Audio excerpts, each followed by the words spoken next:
We're struggling a little bit in the first quarter. I just thought to myself that maybe I should force it a little bit. And then once I got it going, my teammates just kept looking for me, and everyone started playing good. Everyone started knocking down shots. So all around was a team win. Everyone played great to me, and the defense was good from the beginning too. Underneath, Kevin Kiambao! Finally, nakapasok na sa win column ang Gilas Pilipinas sa 2025 FIBA Asia Cup matapos talunin ng Iraq 66-57. Alley-oop, eye in the sky play. Good call. Sa isang crucial Saturday afternoon match. Dahil sa panalong ito, secured na ng Nationals ang isang spot sa knockout playoffs bilang number 3 seed sa Group D. Open. Tamayo open. Pinangunahan ng stellar performance ni Dwight Ramos ang Gilas win. Top, Dwight again. Na may 21 points at 5 rebounds at dumating ito sa tamang oras para sa isang struggling na Justin Brownlee. Pagkatapos ng diktikan sa first half, nag-spark si Ramos ng isang decisive run with 2 timely 3-pointers na nagbigay sa Gilas ng 18-point lead. Sa kabila ng late surge ng Iraq, nag-hit si Jamie Oftana ng isang clutch 3 para maibalik ang 10-point lead, sapat na para ma-fend off ng Gilas ang kanilang kalaban at maiwasan ng isang 0-3 hole. Sa wakas, natapos na ang dalawang sunod na pagkatalo ng Gilas Pilipinas sa 2025 FIBA Asia Cup. Make some stops. Oh, good block again by Edu. Isang nakakagulat at nakakapanalo ang Gilas matapos nilang patumbahin ang Iraq sa isang do-or-die game na nagtakda ng kanilang kapalaran sa torneo. Mula sa simula, ramdam na ang bigat ng laban sa magkabilang koponan. Ang Gilas, na determinadong buhayin ang kanilang kampanya, ay pumasok sa court na may tapang at puso. Ang kanilang mabilis na opensa at agresibong depensa ay siyang naging susi sa kanilang tagumpay. Sa pangunguna ni Dwight Ramos na nagpakita ng all-around performance na may 21 points at 5 rebounds, naging malaking factor ang kanyang leadership at clutch plays sa mga critical na sandali. Hindi rin nagpahuli si CJ Perez na nagpamalas ng kanyang matinding opensa at depensa. At ang never-say-die spirit na kilala sa Gilas ay kitang-kita sa bawat galaw ng mga manlalaro. Ang panalong ito ay nagbigay ng malaking kumpiyansa at moral boost para sa Gilas heading into the next crucial match. Tamayo open. Sa gitna ng laro, naging diktikan ang laban sa halftime na may score na 33-30. Dito nag-step up si Ramos na nag-spark ng isang decisive run sa second half sa pamamagitan ng dalawang timely 3-pointers na nagbigay sa Gilas ng 41-35 lead. Sinundan ito ng isang clutch 3 ni Justin Brownlee na nagsilbing kanyang first field goal sa laro at dito nagsimulang lumayo ang Gilas. Sa isang 11-0 charge na binuo ng mga baskets mula kina Ramos, Malonzo, Newsom at AJ Edu, umabot sa 18-point lead ang Gilas, ang pinakamalaking lamang nila sa Asia Cup. Kahit pa nag-refuse ang Iraq na sumuko at nakadikit pa sa 57-50 sa fourth quarter sa pamamagitan ng surge ni Tulfikar Hamoudi at Mohamed Almadi Abbas, nag-hit si Jamie Oftana ng isang clutch 3-pointer para maibalik ang 10-point lead na sapat na para mag-fat ang Gilas ang kanilang kalaban at maiwasan ang isang nakakadismayang 0-3 hole. Ang panalong ito ay hindi lang basta dagdag sa win column. Ito ay simbolo ng tibay at determinasyon ng Gilas sa harap ng matinding kompetisyon sa Asia. Sa tagumpay ng Gilas Pilipinas kontra Iraq, ang kanilang daan patungo sa quarterfinals ay dadaan muna sa tinatawag na crossover play-in. Dito, haharapin nila ang isa sa mga koponan mula sa Group C na maaring maging ang host nation na Saudi Arabia o ang matatag na Jordan, depende sa final standings. Ang bawat koponan ay may kani-kanilang lakas at kahinaan at mahalagang paghandaan ng Gilas ang sinuman sa kanila.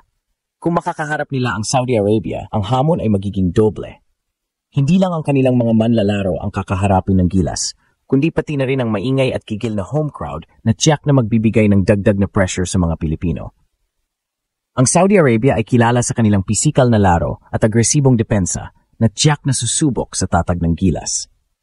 Ang pagtalo sa Saudi Arabia ay mangangailangan ng mental na katatagan, disiplinadong depensa at maingat na pagpili ng opensa upang hindi mag-commit ng mga turnovers na maaring maging puntos ng kalaban. Kung ang magiging kalaban naman ng Gilas ay ang Jordan, na kilala sa kanilang matatag na laro at veteranong mga manlalaro, kailangan ng Gilas na maging handa sa isang slow-paced na laro.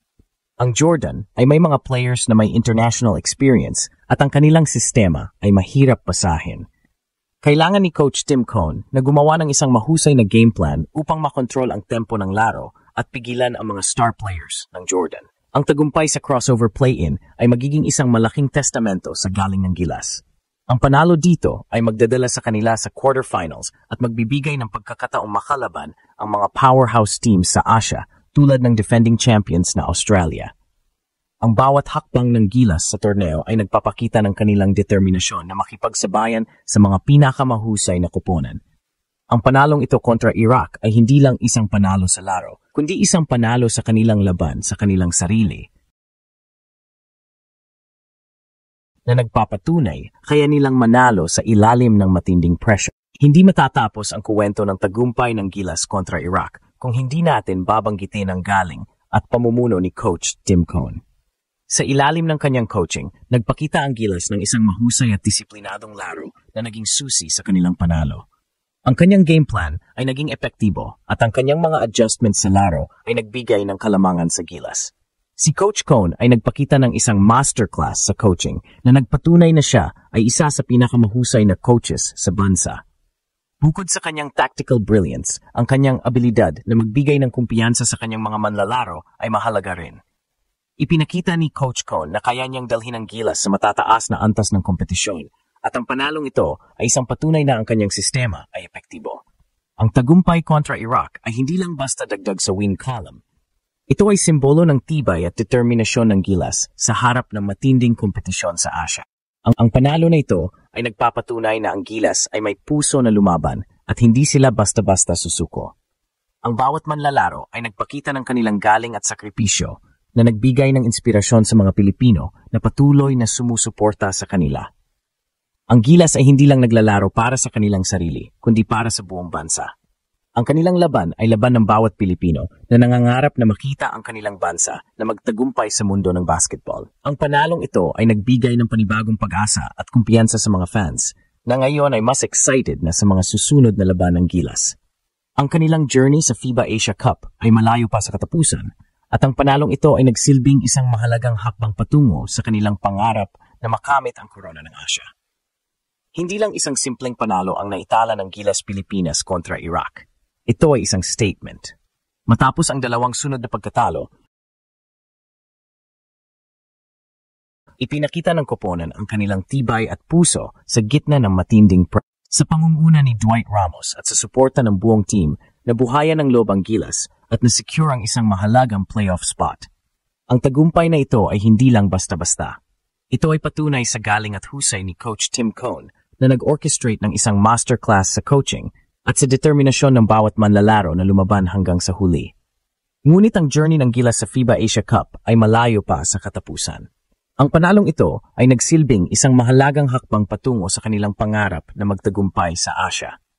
Ngayon, nakatutok na ang kanilang atensyon sa crossover play-in kung saan haharapin nila ang isang matatag na kalaban, Saudi Arabia o Jordan. Ang laban na ito ay magiging isang malaking testamento sa kakayahan ng Gilas na makipagsabayan sa pinakamahusay na koponan sa Asia. Sa bawat dribble, bawat pasa, at bawat depensa, dala-dala ng Gilas ang pag-asa ng buong Pilipinas.